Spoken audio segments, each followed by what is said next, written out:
कल the Nobel nature poem पढ़ी थी। इसके बाद poem number 2 A boys song, poem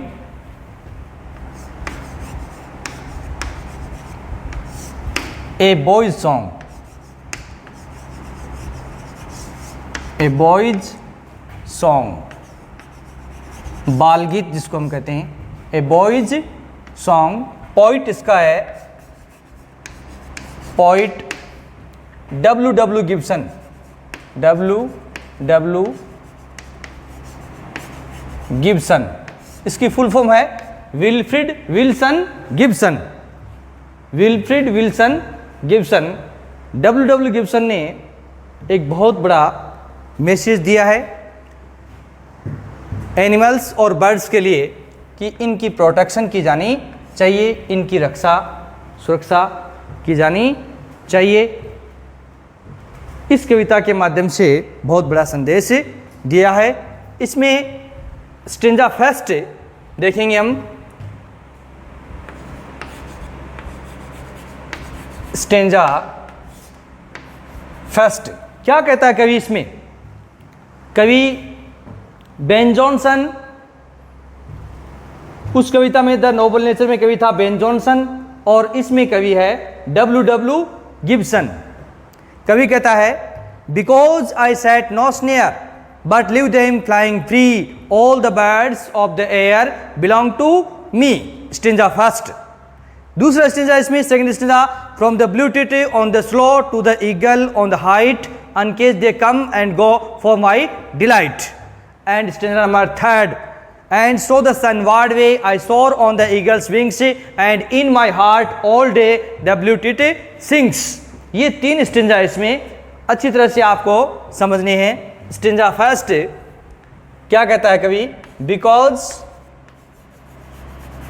because I set no snare, because I set no snare but leave them flying free, but leave them flying free, all the birds of the air, all the birds of the air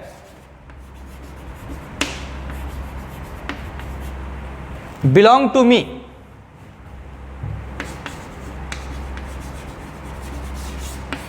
belong to me। ये चार पंक्तियों का एक stanza है। इसमें सबसे पहले आप इसकी देखेंगे राइम स्कीम, तुकबंदी। राइम स्कीम की हम बात करते हैं तो यहाँ पर स्नेर की तुक मिल रही है किससे? एयर से। और फ्री की तुक मिल रही है किससे? मी से।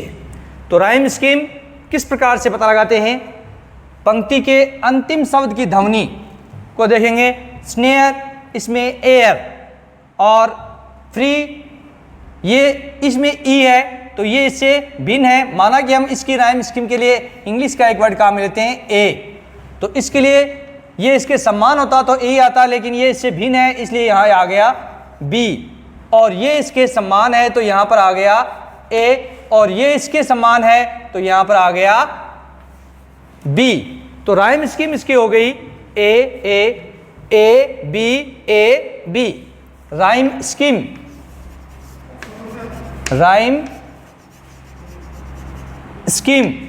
जिसको हम कहते हैं तुकबंदी।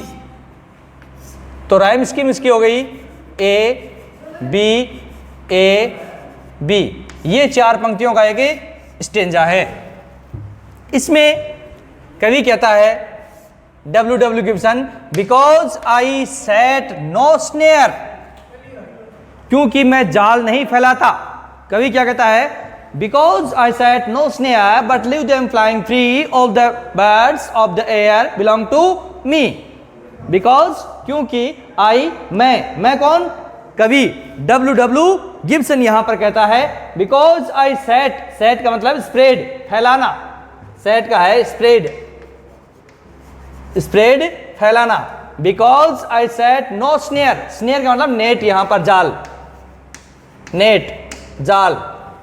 Because I set no snare, क्योंकि मैं जाल नहीं फैलाता।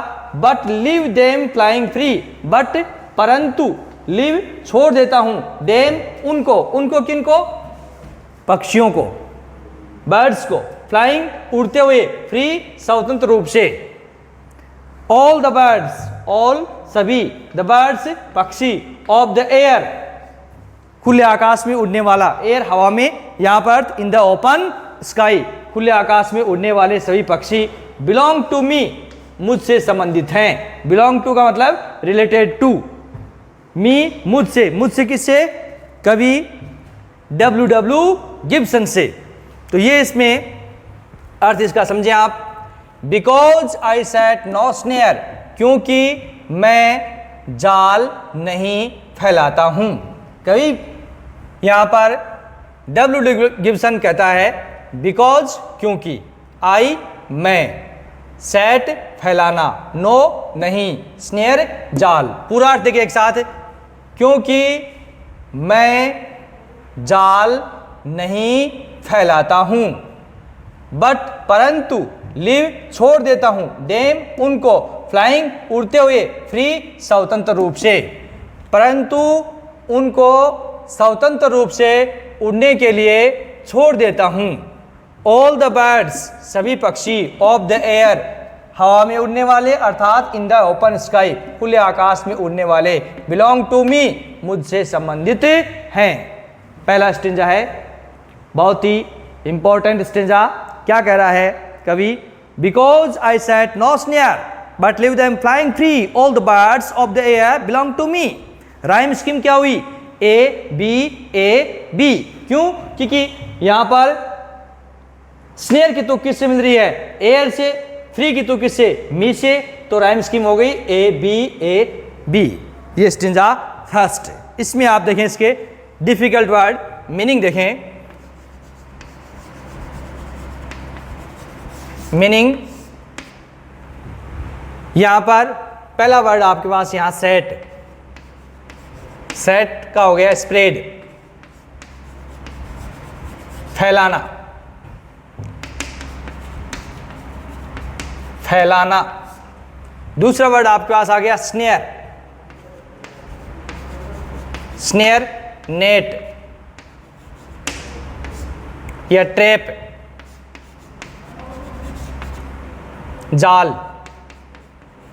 उसको आप कहते हैं जाल। फिर आपके पास यहां पर बिलोंग टू,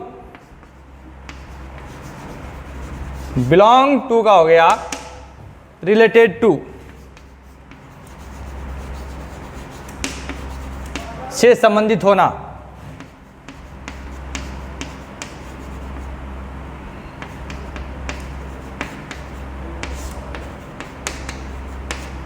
ये स्टेंजा फर्स्ट, इसको अच्छी तरह से आपको समझना है। Because I set no snare, पहली पंक्ति का अर्थ देखें, क्योंकि मैं जाल नहीं फैलाता हूं। But leave them flying free, but परंतु लिव छोड़ देता हूं, देम उनको, उनको किनको, पक्षियों को, फ्लाइंग उड़ते हुए, फ्री स्वतंत्र रूप से, इंडिपेंडेंट। ऑल द बर्ड्स सभी पक्षी, ऑफ द एयर हवा में उड़ने वाले अर्थात खुले आकाश में उड़ने वाले, in the open sky, belong to me मुझसे संबंधित हैं। स्टेंजा नंबर 2 आप देखेंगे इसमें, स्टेंजा नंबर 2 में क्या कहता है कवि यहां पर, from the blue tit on the slow, from the blue tit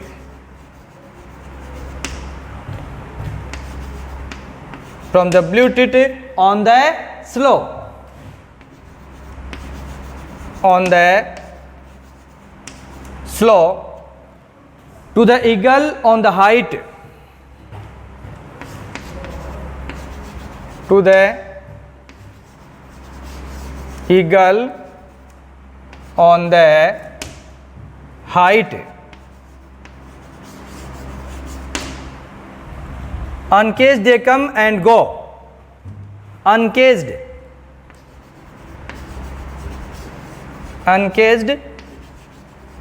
they come and go for my delight,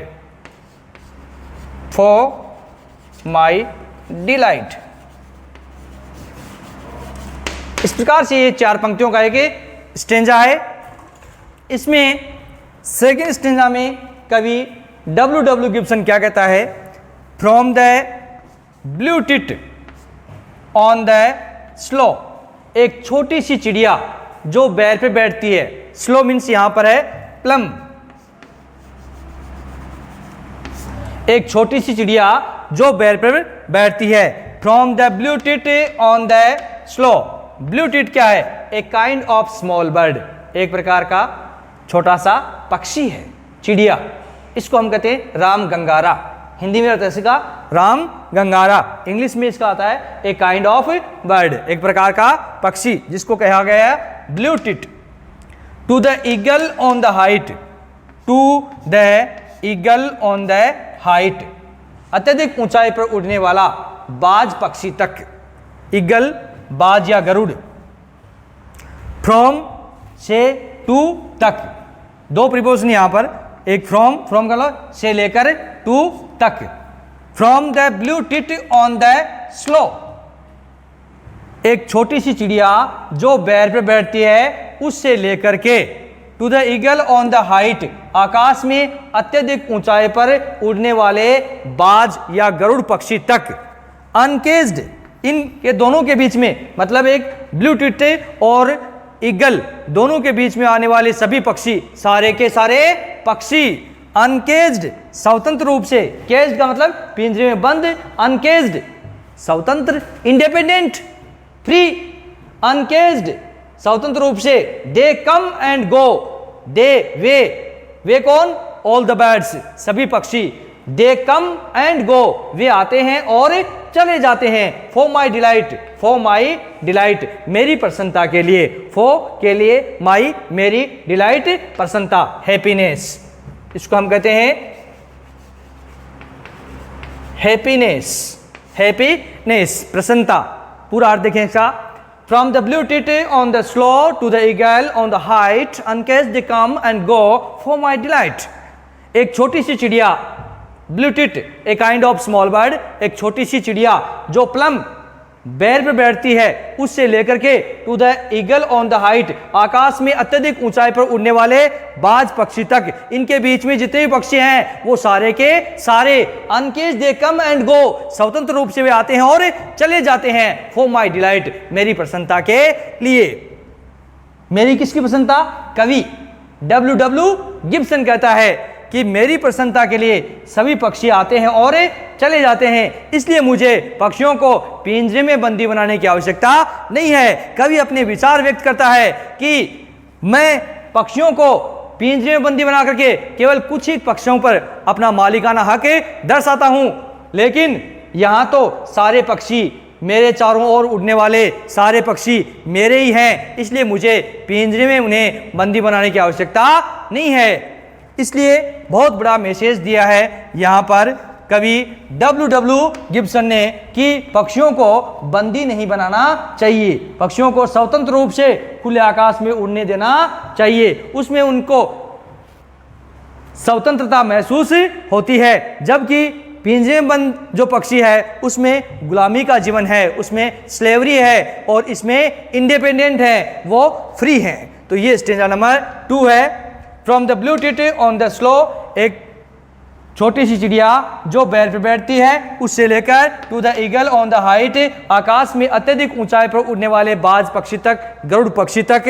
अनकेज्ड, स्वतंत्र रूप से। दे कम एंड गो, वे आते हैं और चले जाते हैं। फॉर माई डिलाइट, मेरी प्रसन्नता के लिए। राइम स्कीम्स की देखें तो यहाँ पर स्लो की तुक मिल रही है किससे? गो से, और हाइट की तुक मिल रही है डिलाइट से। तो राइम स्कीम सेम वही है, A, B, क्योंकि स्लो इसमें O, हाइट इसमें I, और इसमें O की ध्वनि आती है, इसमें I की, और इसमें गो इसमें O की ध्वनि है, और इसमें डिलाइट इसमें भी I की। तो राइम स्कीम क्या हो गई? A B। इस प्रकार से ये स्टेंजा नंबर 2। इसमें आप डिफिकल्ट वर्ड देखें,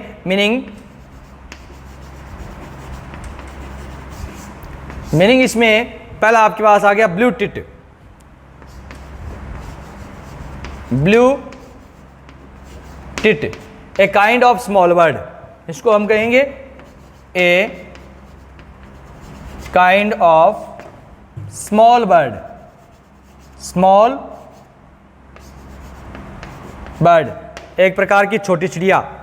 वैसे इसको कहते हैं राम गंगारा, ये इसका नाम हो गया।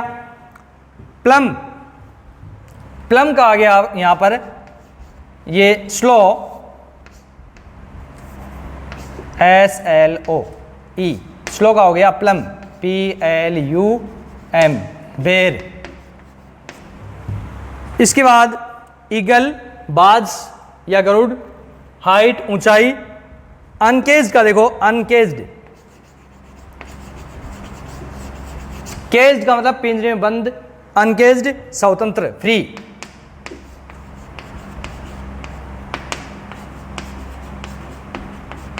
स्वतंत्र। डिलाइट DELIGHT, डिलाइट का हो गया हैप्पीनेस,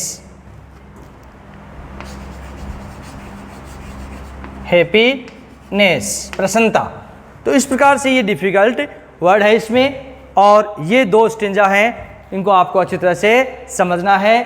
तीसरा स्टेंजा इसमें है and so the sunward way I soar on the eagle's wings and in my heart all day the blue tit sings. Very important. तीसरे स्टेंजा में कवि केवल कल्पना करता है। कवि कल्पना करता है, क्या कहता है कवि? एंड सो द सनवर्ड वे, और सूर्य की ओर जाने वाले रास्ते पर, आई soar on the eagle's wings, मैं बाज के पंखों पर बैठ करके अत्यधिक ऊंचाई पर उड़ता हूं। And in my heart all day, और मेरे हृदय में दिन भर एक छोटी चिड़िया गाती रहती है। The blue tit sings, the blue tit एक छोटी चिड़िया, सिंग्स गाती रहती है। अब इसमें क्या है कि कवि की यहां पर इमेजिनेशन है। कवि की यहां पर क्या तीसरे स्टेंजा में क्या मिलेगी?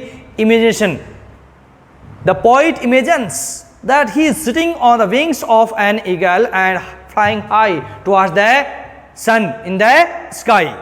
ये कवि की केवल इमेजिनेशन तीसरे स्टेंजा है कि कवि कल्पना करता है कि वह बाज के पंखों पर बैठा हुआ है और सूर्य की ओर जाने वाले रास्ते पर अत्यधिक ऊंचाई पर उड़ता है। तो इसमें केवल इट इज ओनली हाइपोथेसिस और imaginary of the poet W.W.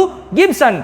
कवि W.W. गिब्सन की यह केवल कल्पना है, वास्तविकता नहीं है। तो तीसरा कवि स्टेंजा है, इसमें कवि की केवल कल्पना आपको मिलेगी। 2 स्टेंजा है। कवि यहां पर W.W. गिब्सन यहां पर 2 पक्षियों का वर्णन करता है। पहला लेता है ब्लू टिट, एक छोटी सी चिड़िया, राम गंगारा जिसको कहते हैं। दूसरा ईगल, बाज, फाल्कन या गरुड़ इसको कहा जाता है।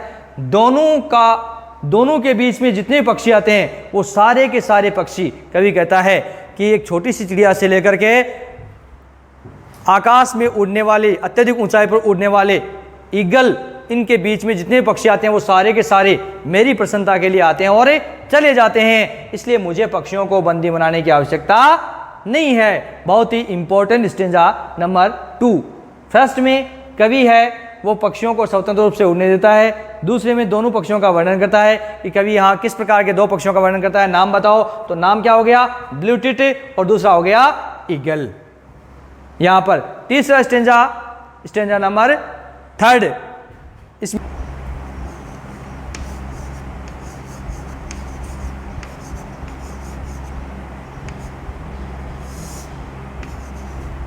Stanza 3, and so the sunward way, and so the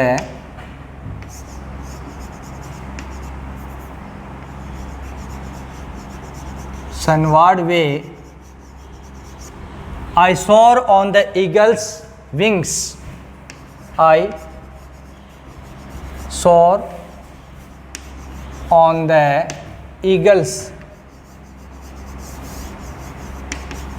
wings and so the sunward way I soar on the eagle's wings and in my heart all day and in my heart all day the blue tit sings.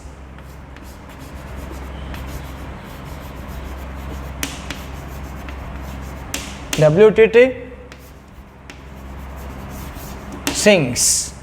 ये 4 पंक्तियों का stanza and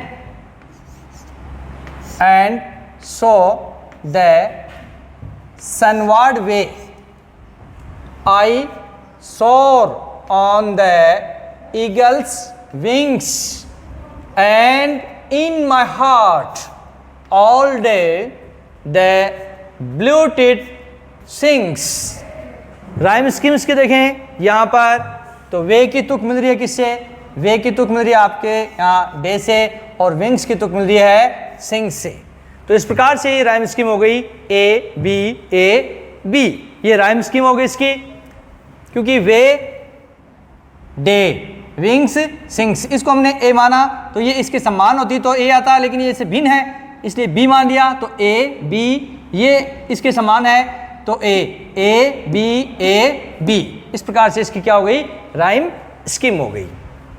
इसमें क्या कहता है कवि? And so the sunward way and और so the sunward वे सूर्य की ओर जाने वाले रास्ते पर, पाथ पर, towards the sun. Sunward way means towards the sun. Meaning देखें इसके, meaning sunward way, sunward towards the sun, towards the sun, सूर्य की ओर, सूर्य की ओर। आई सोर, सोर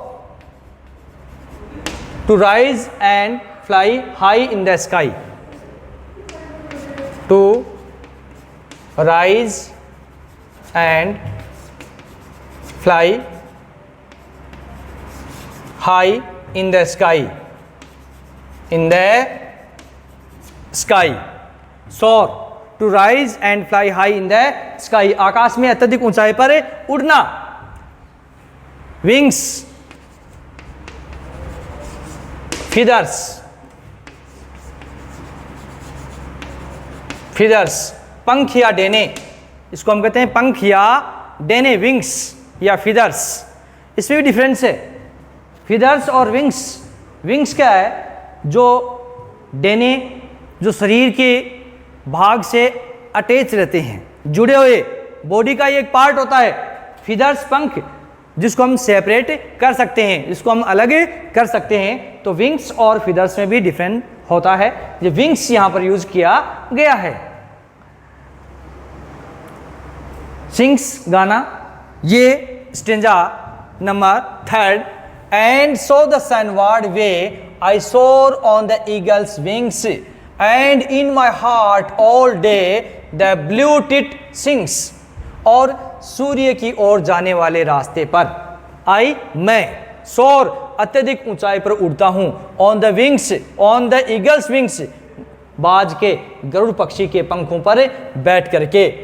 एंड इन माई हार्ट और मेरे हृदय में ऑल डे दिन भर द ब्लू टिट सिंग्स एक छोटी चिड़िया गाती रहती है। कवि W. गिब्सन यहां पर केवल इमेजिनेशन करता है, कल्पना करता है। तीसरा स्टेंजा है, इसमें कवि की केवल कल्पना है। Meaning difficult, sunward towards the sun, सूर्य की ओर।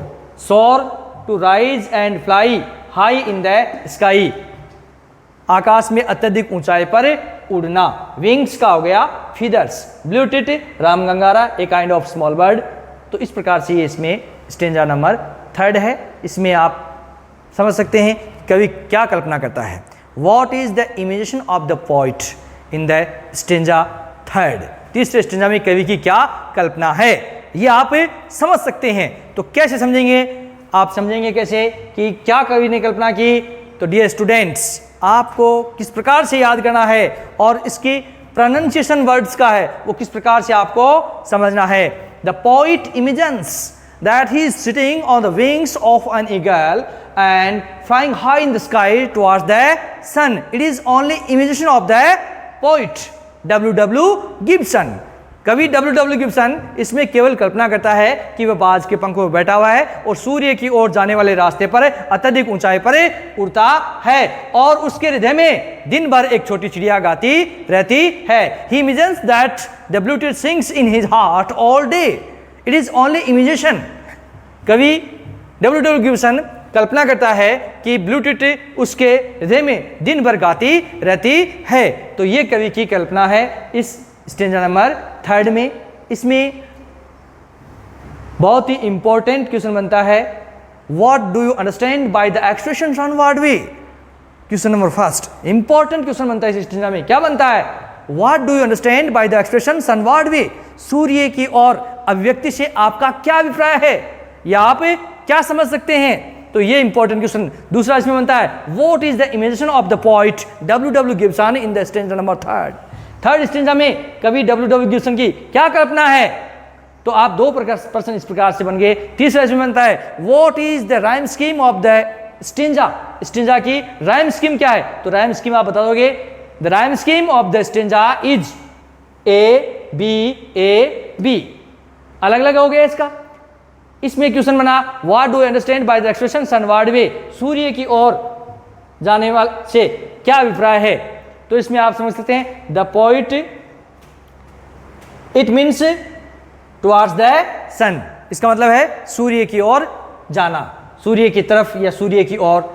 और कल्पना कवि क्या कल्पना करता है तीसरे स्टेंजा में। तो आप बता सकते हैं, कवि कल्पना करता है कि वह बाज के पंखों पर बैठा हुआ है और सूर्य की ओर जाने वाले रास्ते पर अत्यधिक ऊंचाई पर उड़ता है और उसके हृदय में दिन भर एक छोटी चिड़िया गाती रहती है। ये केवल कवि की कल्पना है। ये stanza number third very important stanza है। हर स्टेंजा, इसमें 3 स्टेंजा, तीनों इंपॉर्टेंट हैं अपनी जगह, तीनों का बहुत बड़ा इंपॉर्टेंस है।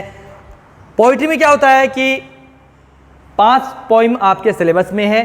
पहले आपने पढ़ी द नोबल नेचर, दूसरी आपने पढ़ी ए बॉयज सॉन्ग, तीसरी इसी प्रकार से द होप, चौथी द 7 एजेस ऑफ मैन और पांचवी द स्नेयर। ये 5 कविता हैं। 5 कविता में से कोई भी 2 स्टेंजा बोर्ड एग्जाम में आते हैं और 2 स्टेंजा में से 1 स्टेंजा हल करना होता है। 4 नंबर का होता है। प्रत्येक स्टेंजा के नीचे 2 क्वेश्चन होते हैं। जैसे मान लो कि ये बोर्ड में स्टेंजा आ गया और इसमें प्रश्न क्या पूछेगा, 2 क्वेश्चन क्या होंगे, 2 नंबर के होंगे। जैसे पूछ लिया इसमें, what is the rhyme scheme of the stanza. Stanza की राइम स्कीम क्या है। तो आप बता दोगे, the rhyme scheme of the stanza is A-B-A-B। Question पूछ लिया, what do you understand by the expression sunward way. Sunward way से, सनवर्ड वे अभिव्यक्ति से आपका क्या अभिप्राय है। तो आप लिख दोगे, sunward way means towards the sun. पूछ लिया, what is the imagination of the poet. कवि की कल्पना क्या है। तो आप बताओगे, the poet imagines that he is sitting on the wings of an eagle and flying high towards the sun in the sky and he imagines that W.T. sings in his heart all day। इस प्रकार से 2 question आएंगे, 2 number के होंगे। 4 number का एक stanza होता है और ये मीनिंग आपके लिए बहुत इंपॉर्टेंट है। सनवर्ड टुवर्ड्स द सन, सूर्य की ओर। Soar to rise and fly high in the sky, आकाश में अत्यधिक ऊंचाई पर उड़ना। विंग्स मीन्स फिदर्स, पंख और डेने। इन दोनों में मैंने आपको डिफरेंस बता दिया। विंग्स क्या होता है, बॉडी से टच होता है, बॉडी का भाग है, that can not be separated, जिसको सेपरेट नहीं किया जा सकता। But feathers that can be separated, जिसको सेपरेट अलग कर सकते हैं। बॉडी से टच होते हैं। आपने देखे किसी पक्षी के पंख, पर जिसको आप बोलते हो, डेने, वो क्या है, बॉडी से टच रहते हैं। जबकि फिदर्स क्या है, पंख को, जैसे मयूर की पंख आप अलग कर सकते हैं तो उससे मयूर की बॉडी पर कोई इफेक्ट नहीं पड़ता। इसी प्रकार से उसका डेना आप अलग नहीं कर सकते। डेना करने से तो क्या है, विंग्स अलग नहीं कर सकते। ये तो बॉडी का पार्ट होता है। इसलिए आपको अंडरस्टैंड, ये आप समझें अच्छे तरह से डिफरेंस क्या है इसमें विंग्स और फीदर्स में। डियर स्टूडेंट्स, ये 3 स्टेंजा आप अच्छी तरह से याद करना। थैंक्स। जय हिंद, जय भारत।